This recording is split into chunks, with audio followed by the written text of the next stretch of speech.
तो देश की बहस में हम बात कर रहे हैं कि क्या राफेल रक्षा सौदे यानी राफेल विमान जो हमने खरीदे थे उसमें दलाली खाई गई। एक रिपोर्ट यह दावा करती है कि दलाली तो खाई गई थी, लेकिन दलाली खाई गई 2011-12 के आसपास 65 करोड़ रुपए की। लेकिन फिर सवाल यह है कि एनडीए सरकार ने इसकी जांच क्यों नहीं कराई। इसी पर बात करने के लिए मेरे साथ वरिष्ठ पत्रकार आशुतोष है, मेरे साथ राजीव जेटली जी है बीजेपी के स्पोक्स पर्सन, मेरे साथ अभय दुबे जी है कांग्रेस के स्पोक्स पर्सन, मेरे साथ मेजर जनरल रिटायर्ड के सिन्हा साहब है, जाने माने डिफेंस एक्सपर्ट। आशुतोष, आपसे शुरुआत करना चाहूंगा, क्या वाकई जो राजीव जेटली जी दावा कर रहे हैं, क्या राफेल मामले की कोई जांच चल रही है?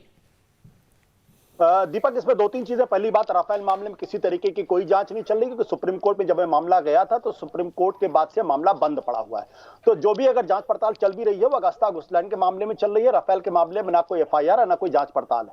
और क्यों, जो जानकारी इस वक्त हमारे पास आई है और वो भी मीडिया पार्ट के माध्यम से, मेरा अपना कोई इन्वेस्टिगेशन इस पूरे मसले पे नहीं है। दो चीजें बड़ी महत्वपूर्ण है। पहली बात यह है कि 26 मार्च 2019 को जब ईडी सुषेण गुप्ता के यहाँ छापा मारती है तो दो सबसे महत्वपूर्ण डॉक्यूमेंट उसके पास से बरामद होते हैं। एक डॉक्यूमेंट वो है जो 2015 में जो भारत की तरफ से राफेल से जो नेगोशिएटिंग टीम का जो डॉक्यूमेंट था जिसमें सारी प्राइसिंग दी गई थी, और वो डॉक्यूमेंट उसके पास से बरामद हुआ है। यानी ये 2014 के पहले की बात नहीं है, ये 2014 के बाद की बात है। 2015 में जो भारत की जो नेगोशिएटिंग टीम जो दसाओं से बातचीत कर रही थी, जो प्राइसेस उसने तय किए थे, वो प्राइसेस के पूरे कॉन्फिडेंशियल डॉक्यूमेंट वो किसी के पास नहीं होने चाहिए सिवाय सरकार के पास। वो डॉक्यूमेंट जो है वो सुषेण गुप्ता के पास कैसे पहुंच गए? तो पहला महत्वपूर्ण सवाल ये। दूसरा महत्वपूर्ण सवाल ये कि उसके पास से एक नोट भी बरामद हुआ है। ये नोट 24 जून 2014 का नोट है। इस नोट में ये लिखा गया है, उसने सुषेण गुप्ता ने दसाओं के ऑफिशियल्स को ये ऑफर किया है कि मैं आपकी मीटिंग एक पॉलिटिकल हाई कमांड से करा सकता हूं।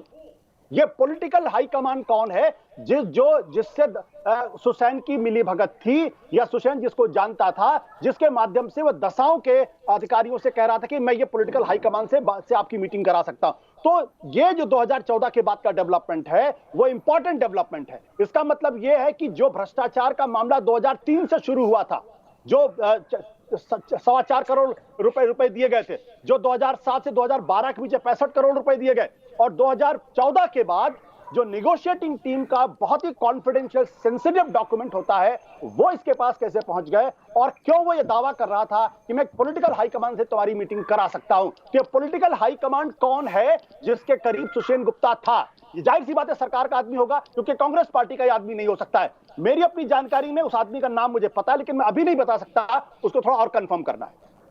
बता दीजिए, संकेत तो दे दीजिए। दीपक जी, नहीं, वो बहुत पावरफुल आदमी है भाई, और मैं ऐसे अपनी गर्दन नहीं फंसाना चाहता। ठीक है, राजीव जेटली जी बताइए, कौन है ये आदमी? क्या सुषेण गुप्ता के कनेक्शन? अभय जी आऊंगा, इसका जवाब ये दे लें, उसके बाद मैं तुरंत आपके पास आऊंगा। क्या सुषेण गुप्ता के connection Bharatiya Janata party high command के अंदर भी थे, सरकार की हाईकमान के अंदर भी थे? जनरल सिन्हा, आपके पास भी आऊंगा।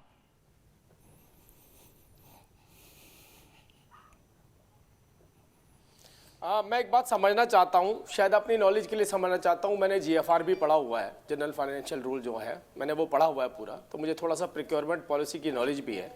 मैं आशुतोष जी से एक बात समझना चाहता हूँ कि जब गवर्नमेंट टू गवर्नमेंट कॉन्ट्रैक्ट होता है, जब गवर्नमेंट टू गवर्नमेंट मतलब अगर एक एनटीपीसी एनएचपीसी को कोई कॉन्ट्रैक्ट दे रही है, तो वो पैसा एनटीपीसी से एनएचपीसी के पास वाइट में जाता है। वाइट में मतलब सरकार से सरकार के पास जा रहा है। उस वक्त पे मिडल मैन की भूमिका कैसी होती होगी, ये देश समझना चाहता है आशुतोष जी के हिसाब से, कि अगर हम सरकार से सरकार की कोई खरीद हो रही है, क्या तब भी कोई मिडल मैन अपनी भूमिका निभा सकता है? क्या तब भी उसमें कोई गुंजाइश रह जाती है? और रह जाती है तो उसका क्या रास्ता होता होगा, ये भी हमें थोड़ा बता दीजिए, क्योंकि आपने जो बात रखी है, दो बातें रखी है, उन दो बातों को समझना बहुत जरूरी है। क्योंकि हवा की बात से आप केवल ये बात बोल करके भाग नहीं सकते हैं, ये आप हमें समझा कर भी जाइए। क्योंकि हमने जो बात करी है 65 करोड़ की, वो कमीशन की बात करिए कांग्रेस सरकार की। आप जो बात कर रहे हैं वो गवर्नमेंट टू गवर्नमेंट के कॉन्ट्रैक्ट के बीच में मिडलमैन की भूमिका बता रहे हैं। तो ये हमें भी समझना, हमें भी समझा दीजिए, मेरा अगली डिबेट में काम आ जाएगा। ठीक है, मैं सीधे अभय दुबे जी के पास चलता हूँ। अभय दुबे जी बताइए। आशु, मैं आपके पास 1 मिनट में आ रहा हूँ। अभय दुबे जी बहुत देर से हाथ उठा रहे हैं, और मैं भी बता सकता हूँ कि कैसे ये व्हाइट टू व्हाइट के कॉन्ट्रैक्ट में ब्लैक मनी जनरेट होती है। थोड़ा सा नॉलेज मेरे पास भी है, तो मैं भी आपको बता सकता हूँ, लेकिन उससे पहले अभय दुबे जी बताइए। दीपक जी देखिए, ये 60-65 करोड़ का मामला नहीं है। ये बगैर टेंडर के 40,000 करोड़ रुपए की लूट का मामला है। दो तीन चीजें, एक तो आशुतोष जी ने कहा था कि भारत का कानून कहता है कि उस कंपनी को तुरंत ब्लैकलिस्टेड कर देना चाहिए। तो आशुतोष जी, ये सरकार कोई कानून मानने वाली सरकार है ही नहीं। अगस्ता वेस्टलैंड, जिसमें उस सुषेन गुप्ता के खिलाफ चार्जशीट फाइल की इन्होंने 2019 मई में, उस अगस्ता वेस्टलैंड को क्लीन चिट देकर आ गए मोदी जी। वो अब ब्लैकलिस्टेड कंपनी नहीं रही, इसलिए इस भ्रम में नहीं रहना चाहिए कि ये ब्लैकलिस्टेड कर देंगे। दूसरी जिन दस्तावेजों की बात आशुतोष जी ने की, वो ये डॉक्यूमेंट है जो इंडियन निगोशिएटिंग टीम के कॉन्फिडेंशियल डॉक्यूमेंट है, जिसको द हिंदू अखबार ने प्रकाशित किया था। मैं सिन्हा साहब की जानकारी के लिए भी बता दूं, वो इंडियन निगोशिएटिंग टीम लिख रही है, the final price offered by the French government is 55.6% above the benchmark price. जानते हैं ये कितनी गंभीर मामला है? ये सारे दस्तावेज सुषेन गुप्ता ने दासों को दिए ताकि वो निगोशिएट कर पाए ये भ्रष्टाचारी डील के लिए। मैं एक बात आपसे जानना चाहता हूं, आप तो सेना में रहे हैं, क्या इंडियन निगोशिएटिंग टीम के दायरे के बाहर जाकर पीएमओ सीधा निगोशिएट कर सकता है? क्या इंडियन निगोशिएटिंग टीम के बाहर जाकर पैरेलली नेशनल सिक्योरिटी एडवाइजर ने पेरिस में जाकर के पैरेलल निगोशिएशन किए, जिस पर इस रिपोर्ट में ऑब्जेक्शन है? डिफेंस सेक्रेटरी ने डिफेंस मिनिस्टर को लिखा, डिफेंस मिनिस्टर ने ऑब्जेक्शन फाइल किए। ये जो एंटी करप्शन क्लॉज है, इसको दीपक जी हटाया इसलिए गया है, जो अभी कह रहे हैं मेरे दोस्त भारतीय जनता पार्टी के प्रवक्ता, इसको हटाया 6 महीने के अंदर, ताकि बीच में दलाल की भूमिका तय की जा सके। और ये दलाली छोटी मोटी नहीं है, ये 40,000 करोड़ रुपए का खेल है।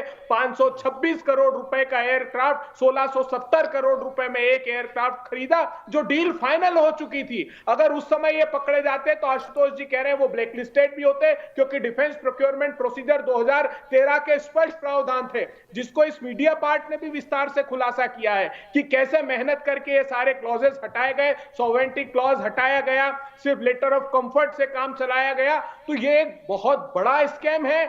सीबीआई की इंक्वायरी चालू होने वाली थी, लेकिन आलोक वर्मा को इन्होंने नियोजित रूप से रातों रात हटाकर उनके यहाँ छापा मारा। ये बात समूचा देश जानता है दीपक जी, ये किसी से छुपा सीधे नहीं। जनरल सिन्हा के पास चलता हूं। जनरल सिन्हा, ये सवाल अभय दुबे जी ने आपसे पूछा है कि क्या ऐसी कंपनियों को फिर से कॉन्ट्रैक्ट दिया जा सके जो ब्लैक लिस्टेड हो गए हो?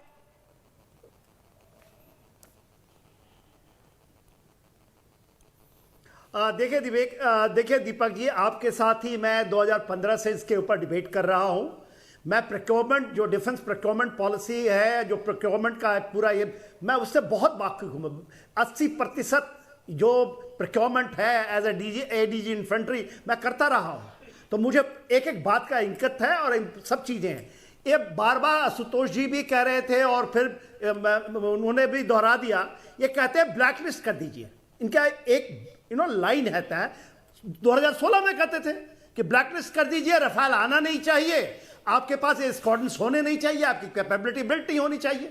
और ये किसके कहने पे करते हैं? नहीं क्योंकि दो ही देश इसमें हो सकता है, ये पाकिस्तान या चाइना, तो उसको प्रॉब्लम है ना। पुरानी डील एक मिनट मुझे पूरा करने दें, मैं बीच में नहीं बोलने वाला हूं। सुनिए सर, सुनिए अभय जी, कंक्लूड करने दीजिए उनको प्लीज। मेरी बात सुनिए, आप बीच में बोल रहे हैं, मैंने बोला नहीं आपके बीच में। आज के दिन में देखिए दीपक जी कंक्लूड करने देंगे नहीं।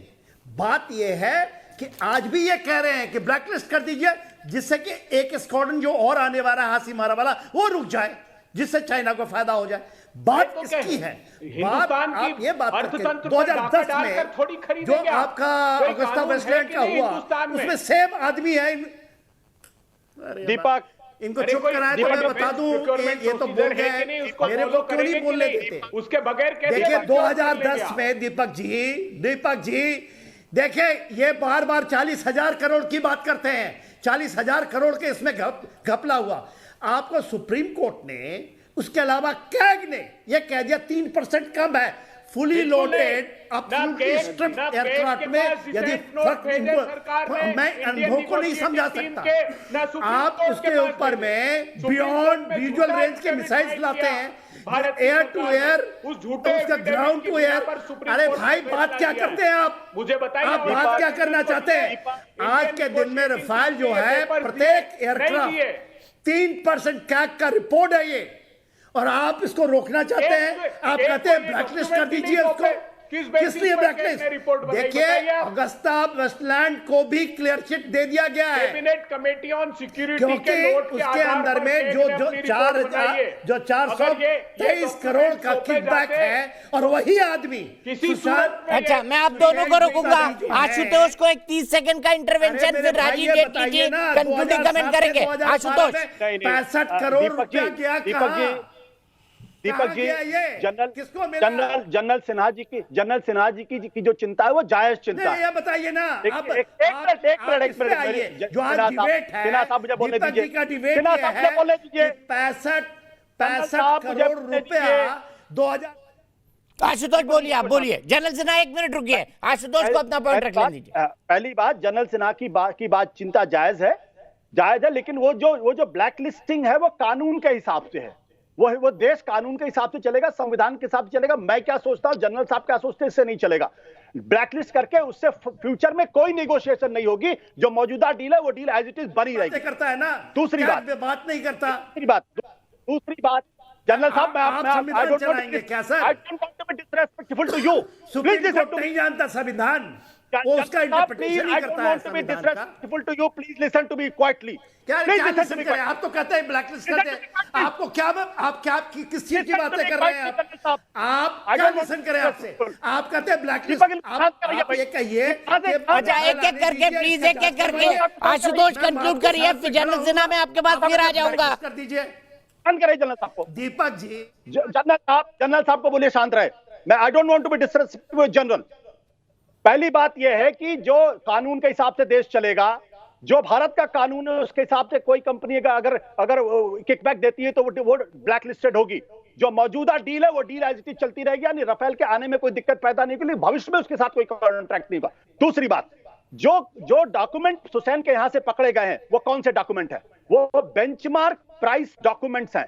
इसमें क्या क्या है? जो एक्सेल सीट है, जो पूरी कैलकुलेशन उसके पास है, जो रिव्यू, जो डिस्कशन हुआ है नेगोशिएटिंग टीम ने के, वो उसके पास है। और उसके अलावा जो सबसे महत्वपूर्ण बात यह है कि यूरोफाइटर नाम की कंपनी ने जो काउंटर ऑफर किया था, जो 20% कम था, उसका भी डॉक्यूमेंट इसके पास था। इसका मतलब यह है कि इसको पहले से पता था कि सामने वाली कंपनी क्या ऑफर कर रही है। ठीक है, 30 सेकंड में राजीव जेटली जी कंक्लूड करिए। 30 सेकंड में आशुतोष की बात का जवाब दीजिए। दलाली करनी है तो अच्छी तरह कर रहे हैं ना दलाली आप लोग।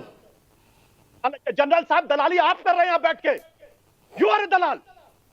अच्छा, गुस्सा नहीं। हम बहुत इंटेलेक्चुअल पैनल बैठा हुआ है, किसी के लिए डिसरेस्पेक्टफुल बातें ना बोली जाए। प्लीज सबका सम्मान करें एक दूसरे का, हम सब लोग आपस में। राजीव जेटली जी कंक्लूड करिए प्लीज। शांत बैठिए।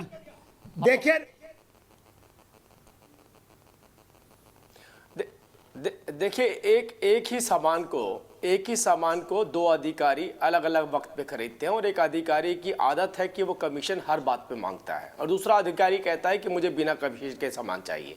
तो ये निर्धारित करना होता है उस कंपनी को कि किसे पैसा देना और किसे नहीं देना है। हमारे देश के अंदर अभी तक जो कल्चर रहा है पिछली सरकारों के अंदर, वो केवल कमीशन खोरी का रहा है। डिफेंस डील सबसे बड़ी चीज़ रहती थी जिसके ऊपर सबसे मोटी कमीशन खाई जाती थी। इसमें प्रधानमंत्री तक लिप्त रहे हैं और सीधे सीधे लिप्त रहे हैं, और वो कोई आज से नहीं रहे हैं, देश की आज़ादी के बाद से रहे हैं। वो जीप से लेकर बफोर से लेकर और आज ने देखा अगस्ता वेस्टलैंड तक रहे हैं। आज इशू यहाँ पर यह आ रहा है कि हाँ, हमने भी अगर उस कंपनी के साथ डील की हमारे देश की ज़रूरतों को ध्यान में रखते हुए, तो हमने कहा कि हम जो भी बेनिफिट देंगे, जो भी बेनिफिट लेंगे, वो अपने देश के लिए लेंगे। और ठीक है, चलिए मैं यहीं पर रुकूंगा। राजीव जेटली जी, अफसोस में टाइम पूरा मेरा खत्म हो चुका है, 1 सेकंड भी नहीं बचे। लेकिन चलते चलते सवाल जो हमने पूछा था, 100% लोग कहते हैं कि राफेल डील से जुड़े सभी आरोपों की जांच होनी चाहिए। फिलहाल एक ब्रेक, लेकिन न्यूज नेशन एक ऐसा चैनल है जहां पर खबरों का सिलसिला कभी नहीं थमता।